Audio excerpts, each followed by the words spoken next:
Bonjour mesdames. Bonjour. Ça continue sur un 100% féminin. Je vous avais dit l'éducation est une valeur féminine, ce qui fait que je me demande ce que je fais là. Je vais commencer avec vous, Monique Cantos-Perber. Alors, introduisons le débat avec une citation de Desproges qu'il avait empruntée à Raymond Aron, qui était « Qu'on soit de gauche ou de droite, on est hémiplégique », disait Raymond Aron, qui était de droite. Ce que veut nous dire Desproges par là, c'est que c'est toujours infiniment plus compliqué et qu'on n'est pas forcément que dans la culture du savoir ou du savoir-être, mais en tout cas, merci par avance de jouer le jeu. Puisqu'effectivement, Cynthia Fleury ayant émis quelques réserves sur la culture du savoir qui nous mène au burn-out, si je fais un léger raccourci sur ce qu'elle a dit, il y a quelques dangers. Vous êtes une spécialiste de l'éthique, il y a un portable à couper, vous êtes par ailleurs une spécialiste du libéralisme et vous avez dirigé l'École normale supérieure de 2002 à 2011. C'est vraiment l'incarnation, enfin c'est le temple de l'élite à la française, du savoir. Et aujourd'hui, vous présidez la nouvelle fondation Paris Sciences et Lettres. Dans ce débat, pourquoi vouloir prendre la défense du savoir pur ? Je prendrai la défense du savoir, parce que le savoir, c'est ce qui nous forme. Je récuserai, plutôt que prendre la défense du savoir, la séparation nette entre le savoir et l'être. Qu'est-ce qu'un être humain, sinon le résultat de ce qu'il a appris, de ce qu'il a transformé, ce qu'il a incorporé. Le savoir n'est pas une quantité neutre qui se loge dans les esprits. C'est une sorte de substance avec laquelle on se crée et on se transforme. Et pour moi, ce qui est intéressant de le savoir, c'est pas tellement ce qu'on a appris, mais c'est ce qu'on a fait de ce qu'on a appris. Or, pour faire quelque chose, il faut avoir appris. Et en même temps qu'on apprend des contenus, il faut apprendre une méthode pour pouvoir s'en servir. C'est ça, au fond, qui est le plus fondamental. Il n'y a pas de savoir qui soit indépendant d'un mode d'usage, d'un sens de l'opportunité, de la manière d'identifier les situations dans lesquelles ce savoir sera utile. Ce n'est absolument pas un contenu mort. Il faut aller dans toutes les traditions de savoir. On a figuré le savoir par des contenus vivants. Il s'agit de se nourrir avec cette image de, comme disait Dubélé au moment où il renouvelait la poésie et la langue française, cette image de l'innutrition, c'est-à-dire ce avec quoi on se nourrit et qui est au fond beaucoup plus fondamental que toutes les substances dites nutritives qu'on peut absorber. Alors évidemment, c'est très difficile de s'opposer à ça, parce que ça rappelle, je ne sais plus si c'est Roosevelt ou Franklin, mais il y en a un qui disait si vous trouvez que l'ignorance coûte cher, si vous trouvez que l'éducation coûte cher, essayez l'ignorance. Alors évidemment, on ne veut pas tendre vers l'ignorance, mais ce que nous rappelle Cynthia Fleury, c'est quand même assez frappant à la fin, quand elle nous dit j'ai des étudiants américains et des autres de Sciences Po et de l'X, et ils tombent en burn-out. C'est-à-dire qu'en fait, on aurait une tradition française du savoir qui se rapproche un peu trop du gavage d'oie. Est-ce que vous avez vu tous ces livres à la rentrée qui sortent? Alors je citais tout à l'heure, je crois que c'est l'ancien directeur de la com de Sciences Po, Peter Gamble, qui a parlé de nos élites, Marie Desplechin, qui dit les classes prépa, c'est une espèce d'horreur où on oblige les jeunes à apprendre leur département et leur chef-lieu de canton. Comment est-ce qu'on peut défendre ce modèle? On a l'impression que c'est un modèle un peu de l'agriculture industrielle contre l'agriculture raisonnée, si vous voulez. L'apprentissage des départements et des cours d'eau, ça c'est plutôt une caractéristique de l'école républicaine et de la volonté qu'elle a eue d'homogénéiser culturellement la France dans la première moitié du XXe siècle. Alors, les grandes écoles. Bon, si vous voulez, moi j'ai tendance à préférer défendre les modèles de formation intellectuelle plutôt que défendre des institutions. La seule question qui, à mon sens, vaille d'être posée, c'est quel esprit veut-on former, au fond? C'est ça qui compte. Et je suis toujours un peu navrée de voir s'empiler des réformes de l'enseignement, que ce soit l'enseignement primaire, ce qui va venir, secondaire, c'est déjà en cours, ou universitaire, sans au fond qu'on essaie avec ces réformes, de répondre à la question qui me paraît fondamentale. Mais quel esprit veut-on? Et que ce soit au niveau des jeunes enfants, au niveau de ceux qui arrêteront leurs études après le baccalauréat, ou de ceux qui iront dans les filières les plus exigeantes et les plus longues de l'enseignement supérieur. Alors, quel esprit veut-on former? Et les grandes écoles ont répondu à cette question avec un modèle que je dirais très à la française, c'est-à-dire, en effet, le sérieux des connaissances, le sérieux des apprentissages, des savoir-faire, une capacité d'assimilation, d'exécution, une capacité de travail, une sorte d'entraînement intellectuel de très haut niveau, bon, qui est très caractéristique de l'esprit français. J'ajouterais qu'il n'y a pas que les grandes écoles dans lesquelles on entre par concours. Hein. À ma connaissance, dans toute la fonction publique et l'administration, on entre par toutes sortes de concours. Ben, que voulez-vous? Ça, c'est un élément de la culture nationale. C'est la façon dont l'État républicain a essayé de remédier ou de trouver une solution à la question des privilèges. Il faut que toutes les opportunités soient ouvertes pour tous, qu'il n'y ait aucun passe-droit, aucun privilège. Alors qu'est-ce qu'on organise? Des concours nationaux, y compris dans les filières d'élite française. Ce concours, évidemment, qui s'est imposé partout, a très vite contribué à une différenciation des filières de formation. Et les grandes écoles, au fond, se sont maintenues au fil des décennies un peu semblables à elles-mêmes, tandis que les universités étaient très, très largement démocratisées, et même certains disent massifiées. Les grandes écoles restaient très fermées. Ces grandes écoles, qu'est-ce qu'elles pratiquent? D'abord, j'hésiterais comme type de formation. Donc, je vous l'ai dit, on y prépare par des classes préparatoires qui sont extrêmement exigeantes, qui mettent au premier plan l'entraînement intellectuel et l'acquisition des connaissances. Mais toutes les grandes écoles ne sont pas semblables quand même.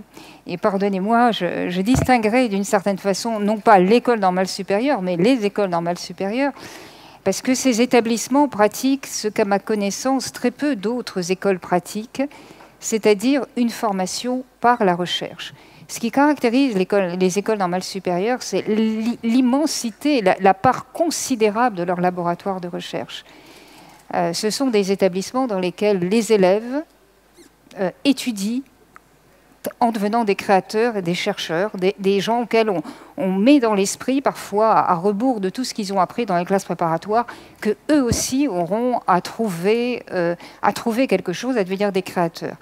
Et au fond, je reviens à la question de la formation, beaucoup plus que la formulation étroite ou la définition étroite et institutionnelle des grandes écoles, ce que j'aimerais, c'est développer ce type de formation qui est constamment ouvert à l'innovation, constamment ouvert à la création, dans toutes les filières de formation, que ce soit à un niveau qui reste bon, parce que tout le monde ne peut pas faire d'études supérieures, ou tout le monde ne souhaite pas en faire, même à un niveau qui conduise simplement au baccalauréat, jusqu'à un niveau d'études supérieures. Ça me paraît absolument fondamental, et beaucoup plus que l'accumulation de travail, beaucoup plus que l'insistance sur les savoirs et les connaissances, c'est ce concept-là qui me paraît essentiel.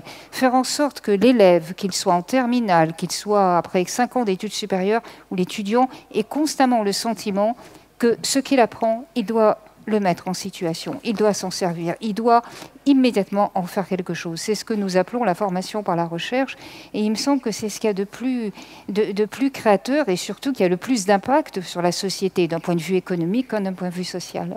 Est-ce qu'on peut redescendre encore un petit peu, et ça fera une transition vers le projet de Caroline, c'est-à-dire vous nous parlez des études supérieures, de la terminale, mais est-ce que vous pensez que déjà, puisqu'aujourd'hui c'est le débat qui nous réunit, est-ce que vous pensez que du CP au CM2, il faut continuer à tout prix à leur enseigner une orthographe que d'aucuns considéreraient obsolète, ou est-ce qu'il faut déjà les éveiller à être des bons citoyens? Ou est-ce qu'on peut concilier les deux? Mais ça a l'air difficilement compatible. C'est à moi que cette question s'adresse. Évidemment qu'il faut leur apprendre l'orthographe. Comment pourrait-il en être autrement? Il n'y a aucune langue qui s'écrive sans règles. C'est quelque chose qui est absolument fondamental dans toutes les syntaxes. Évidemment qu'il faut leur apprendre l'orthographe. Tout le monde écrit avec une orthographe, quelle que soit la langue au monde. Et ce que je constate, c'est que le laxisme en matière d'apprentissage de l'orthographe, eh bien, malheureusement, sanctionne extrêmement durement les enfants qui sont issus de milieux défavorisés culturellement. Car je le vois bien, en tout cas autour de moi, peut-être que ça va changer dans les décennies qui viennent, mais pour l'instant, quand un employeur reçoit une lettre de candidature ou un CV ou une lettre de motivation qui est écrite avec des fautes d'orthographe à peu près à toutes les phrases, je vous assure que l'effet est délétère. Donc je ne vois pas comment on peut aujourd'hui être en capacité précisément d'échapper à son milieu, d'échapper à tous les déterminismes sociaux et culturels qui peuvent s'exercer, surtout sur les enfants issus de milieux défavorisés, si il n'y a pas un apprentissage des règles communes. Et l'orthographe est une règle parmi d'autres. De la même façon qu'on ne se met pas à considérer que 2 plus 2, ça pourrait aussi bien faire 5 plutôt que 4, il n'y a aucune raison de considérer qu'un verbe n'a pas à s'accorder avec son sujet, ou ses sujets s'ils sont au pluriel. C'est une chose, c'est un débat qui me paraît totalement oiseux. Au contraire, je dirais que l'apprentissage des règles et cette élément de structuration qui est absolument nécessaire à la liberté. Il n'y a pas de liberté sans un apprentissage des normes. Bon, vous avez rappelé mon engagement pour le libéralisme, il est extrêmement fort. Mais pour moi, la question majeure du libéralisme, c'est l'apprentissage de la coexistence des libertés. Comment fait-on pour que chaque individu soit aussi libre qu'il le peut, à condition que tous les autres le soient aussi? C'est-à-dire dans une organisation des libertés, dans une capacité de faire coexister et juxtaposer des puissances d'agir. Donc pour moi, l'apprentissage de l'orthographe n'est pas une fin en soi, mais il est un moyen de cet apprentissage normatif qui est absolument essentiel à la vie en société et qui de plus jouera le rôle pour tous les enfants issus de milieux défavorisés pour lesquels l'apprentissage des codes sociaux est beaucoup plus difficile, sera un facilitateur social extraordinaire. Et je ne vois pas quel réformateur peut décider d'en priver la partie de la population qui en avait le plus besoin, en ayant l'assurance que de toute manière les privilégiés continueront à en bénéficier du seul fait de contact avec leur milieu. Ceci est dit, est manifestement apprécié. Alors Caroline Sost, peut-être présenter le projet Living School, sinon on ne comprendra pas d'où vous parlez, mais vous appartenez donc à cette jeunesse française bien instruite, mais qui ne se trouvait pas forcément une réalisation immédiate dans son travail. Et en 2007, vous vous êtes dit, je vais monter une école alternative. En gros, c'est ça, dans le 19e. Qu'est-ce qu'on apprend à Living School? Alors, Living School, c'est une école éco-citoyenne. Donc, c'est une école que j'ai créée il y a 6 ans, qui accueille des enfants de maternelle, de primaire, 83 élèves dans le 19e à Paris. Et je l'ai créée avec cette vision de permettre l'émergence d'enfants qui seront des adultes, qui seront des citoyens épanouis, et j'insiste vraiment sur ce premier terme parce qu'il est très important, et responsables, qui contribuent réellement à un changement au niveau de l'humanité, à une réelle évolution de l'humanité. Donc ça, c'est vraiment l'objectif que je me suis fixé. Et comment on y arrive au quotidien dans notre école? On travaille sur 3 axes qui sont vraiment fondamentaux pour nous. Le savoir-être. Donc ce que j'appelle le savoir-être, c'est l'ensemble des croyances qu'on va avoir sur nous-mêmes, sur les autres, sur le monde. C'est l'ensemble de nos qualités, de nos défauts. C'est un peu toutes nos dispositions de base, c'est notre personnalité.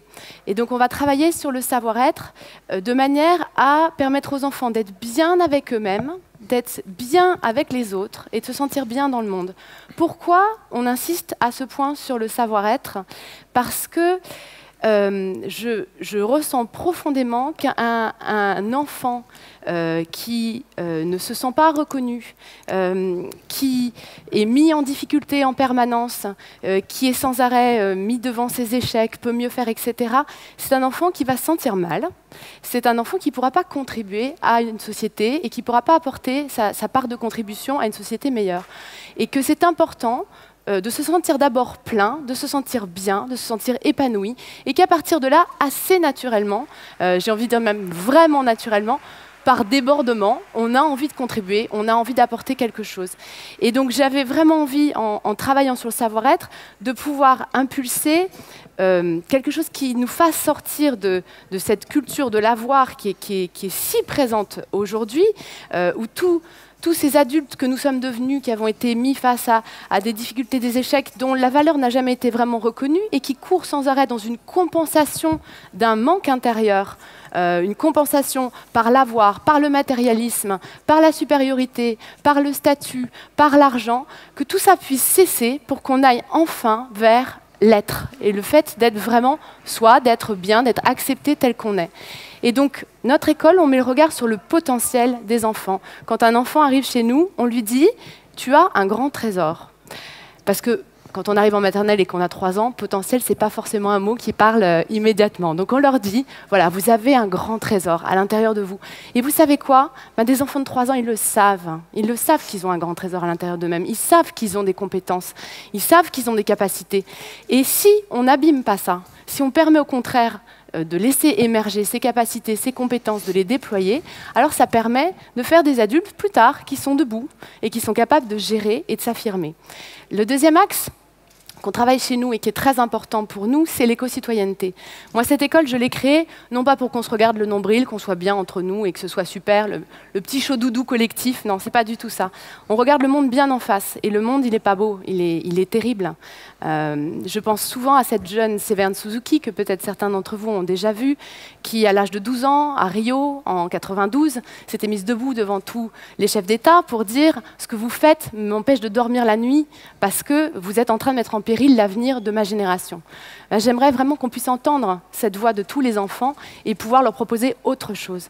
Et donc, dans notre école, on leur parle des enjeux du monde, mais vu qu'on a le repère du potentiel, les enfants, ils se disent, moi, je peux faire un truc, je peux faire ci, je peux faire ça. Alors, quelquefois, vu qu'ils sont jeunes, qu'ils n'ont pas la vision nécessairement globale, c'est un peu à côté de la plaque, mais c'est pas grave. L'important, c'est qu'il y ait l'élan, qu'il y ait ce moteur, cette envie d'agir, et on va ensuite les amener vers des experts des ONG, des experts sur chacun des sujets qu'ils vont souhaiter aborder, pour qu'ils puissent concrètement faire des changements dans le monde, apporter une réelle contribution.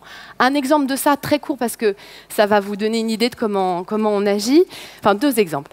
Un jour, on a la visite de Claudine André, qui est cette femme extraordinaire qui vit en République du Congo et qui s'occupe des bonobos, qui sont une espèce en voie de disparition. Une espèce de singe qui a 99% de gènes en commun avec nous.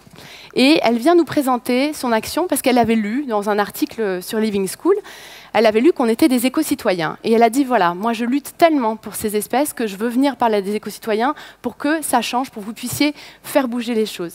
Elle nous diffuse un extrait de son film Bonobo. Et on était tous ensemble, toute l'école, les adultes, les enfants, face à ce film, très touchés par un moment qui était triste. Et là, un enfant lui dit « Mais Claudine, qu'est-ce qu'on peut faire? Comment on peut t'aider ?»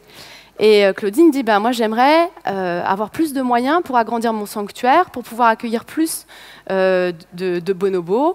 Donc, si vous pouviez m'aider de ce côté-là, ça m'aiderait énormément. » Et donc, les enfants se sont mis, les plus grands, à réfléchir à une action. Ils ont créé un calendrier de l'Avent inversé. Autrement dit, au lieu de prendre chaque jour quelque chose, on va donner chaque jour quelque chose. Ça change la donne quand même. Et donc, au lieu, chaque jour de la semaine, ils apprenaient un fait nouveau sur les bonobos, qu'ils avaient ensuite cherché ensemble dans des livres, etc. Et ils allaient collecter l'argent autour d'eux, dans l'école, autour de leurs parents. Et donc, tout était avec des petites pièces en cuivre, là, les petites pièces jaunes. Et ils sont revenus avec leur tirelire bonobo. On a fait des maths à fond parce qu'il fallait calculer tout ce qu'on avait collecté comme somme. On a appelé Claudine quand elle était de passage à nouveau à Paris. On lui a remis un chèque. Elle était très, très étonnée du montant qui avait été, parce que les enfants étaient très, très motivés. Et ils ont permis de sauver comme ça concrètement 2 bonobos. Ça, c'est un exemple. Un autre exemple qui est plus concret, plus local, on va dire, on a Jean-Pierre et Lucien qui sont 2 SDF du quartier. On passe devant eux régulièrement quand on va au parc. Mais les enfants sont touchés et c'est naturel qu'ils soient touchés. Donc on en parle, on parle de qu'est-ce qu'on peut faire pour Jean-Pierre, pour Lucien. Et les enfants, avec les parents, ont décidé, sur les moments où il fait froid, de collecter de l'argent pour permettre, notamment à Jean-Pierre et Lucien, de passer des nuits au chaud. Et un jour, on faisait cette collecte. Nathan arrive. Nathan, il avait 6 ans, avec 30 €. Et je le regarde, je dis, mais Nathan, mais c'est une énorme somme, 30 €. Et sa maman me regarde, elle me dit, oui, c'est toutes ses économies. Donc c'est juste pour vous dire que l'élan des enfants, il est là, il est naturel. C'est jusqu'après, avec le système éducatif qu'on reçoit, que tout ça disparaît. Parce que je suis persuadée que je suis là en face d'adultes qui avaient des rêves d'enfants, qu'ils ont parfois mis de côté parce que ce n'était pas ce dont il était question. Eh bien, dans notre éducation, dans ce qu'on propose à Living School, c'est ce dont il est question, c'est ça. Écouter nos rêves d'enfants et voir comment contribuer à un monde meilleur. Et le dernier axe, on travaille évidemment avec les parents, la main dans la main, parce qu'on a besoin, au niveau de la coéducation, de pouvoir aussi les accompagner pour qu'au niveau de la parentalité, au niveau de leur façon d'être avec leur enfant, ils puissent être le plus épanouis possible et apporter aussi le meilleur à leurs enfants. Donc on travaille avec les parents.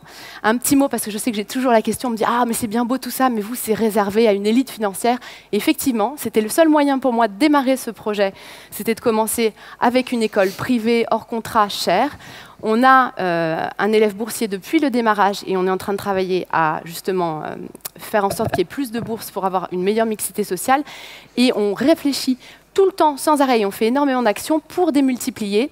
Je forme plus de 30 enseignants de l'éducation nationale tous les ans à ce qu'on fait. Et le 13 juin, j'étais en visite dans la classe d'une enseignante de l'éducation nationale. Et quand elle a ouvert sa classe et que j'ai vu comment ça fonctionnait, c'était du Living School à Créteil, dans une classe de l'éducation nationale. J'ai trouvé ça merveilleux.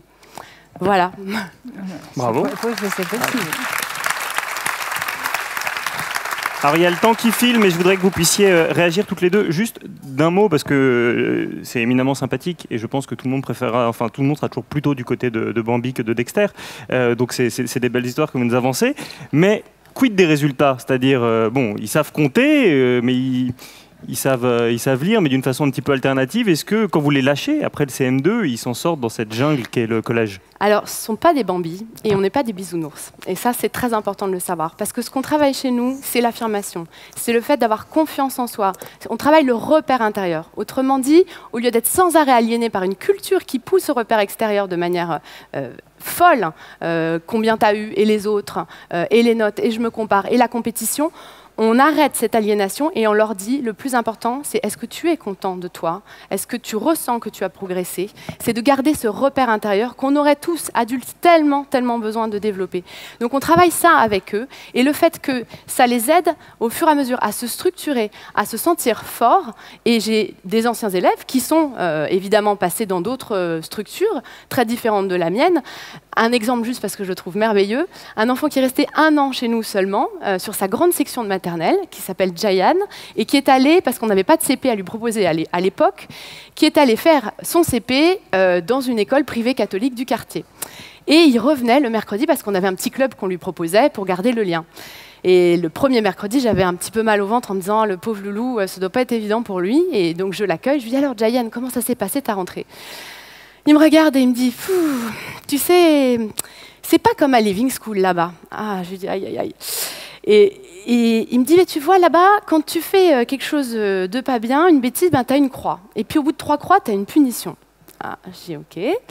Et puis quand tu fais quelque chose de bien, ben, tu as une image. Et puis au bout de 3 images, tu as une grande image. Ah, je dis, bon, d'accord. Et je lui dis, mais alors, Jayan, comment tu te sens avec ça? Un enfant de 6 ans, écoutez bien sa réponse. Ben moi, je sens que c'est pas comme ça qu'il faudrait faire avec les enfants. Je sens que c'est pas ça qui est juste. Je dis, ah oui, je suis bien d'accord avec toi. Je ressens aussi que c'est pas comme ça qu'il faudrait faire. Mais je lui dis, mais du coup, comment tu fais? Ben, il me dit, j'essaye de pas avoir trop de croix. Donc, je me dis, bon, d'accord. Et juste dans la suite, le mercredi suivant, il me dit, tu sais, Caroline, je me suis fait 2 super copains. Il me donne leur prénom.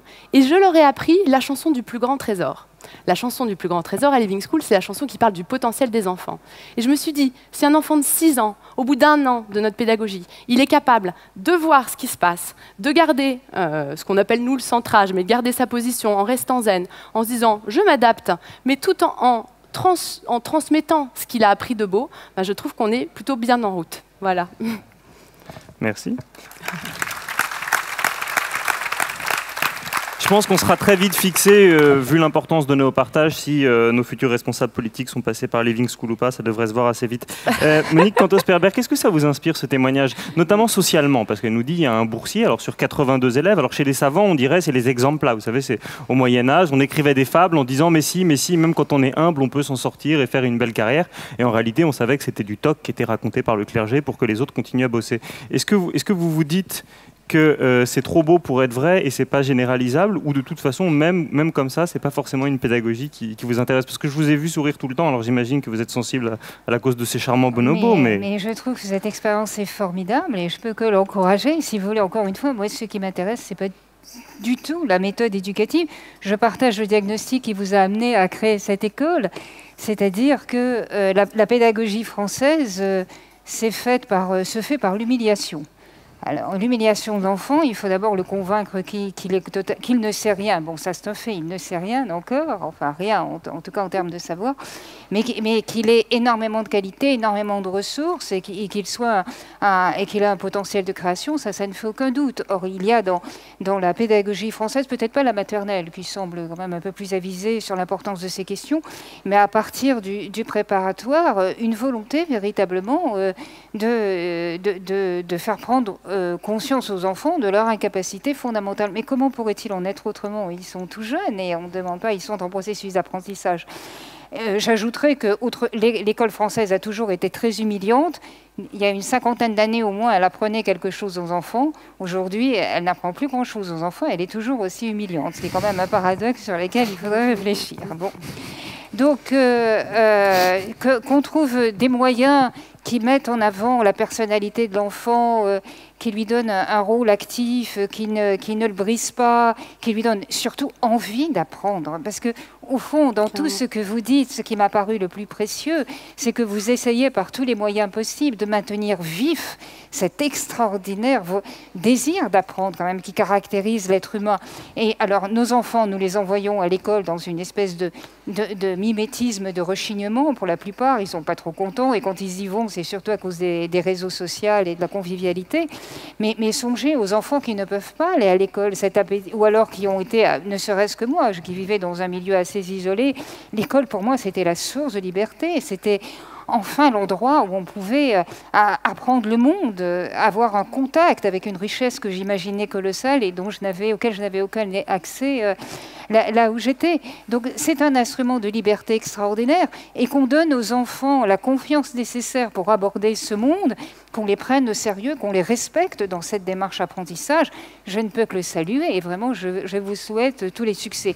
Maintenant, sur la question financière, évidemment, l'éducation nationale qui donne des agréments et qui permet de baisser les coûts en raison des subventions qu'elle apporte en échange est très normalisatrice quand même. Et c'est tout à fait normal il n'y a rien de surprenant au fait qu'une expérience nouvelle ne soit pas encore dans les cadres attendus par l'éducation nationale. Mais si vous avez, sans perdre votre esprit et votre singularité, une reconnaissance public, à ce moment-là, vous pourrez sans doute, grâce à des subventions, alléger les coûts. Maintenant, je ne voudrais pas, après ces considérations, que l'on croit pour autant que l'enfant n'a rien à apprendre et qu'il sait tout et que d'une certaine façon, son rapport heureux, exubérant, naïf et jovial au monde peut se substituer à tous les apprentissages. Il n'en est rien. Pour être lui-même, précisément, l'enfant doit apprendre. J'insiste beaucoup sur cela. Ce qu'on est n'est pas un donné. On ne cesse de se faire. Et ce qu'il y a de plus profond en l'être humain, ce n'est pas ce qu'il était au départ. D'ailleurs, qu'est-ce qu'il y a dans la tête d'un enfant? Qu'est-ce qu'il y a dans la tête d'un adolescent, par exemple, qui n'aurait rien appris?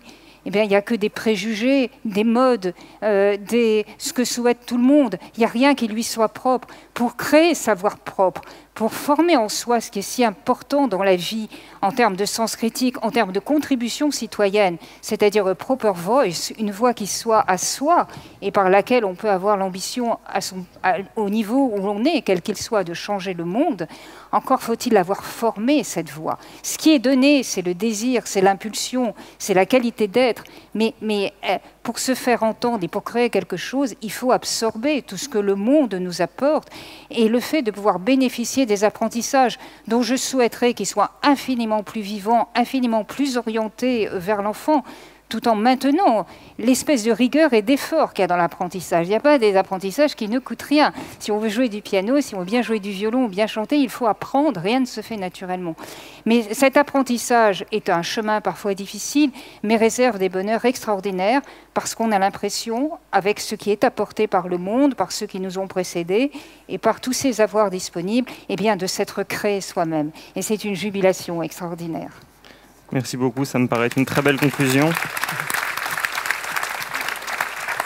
J'en retiens donc qu'on aura réussi à vous faire converger sur le fait que l'école française est extrêmement humiliante et qu'elle n'apprend plus rien et que donc l'essentiel, plus que savoir ou savoir-être, c'est envie de savoir.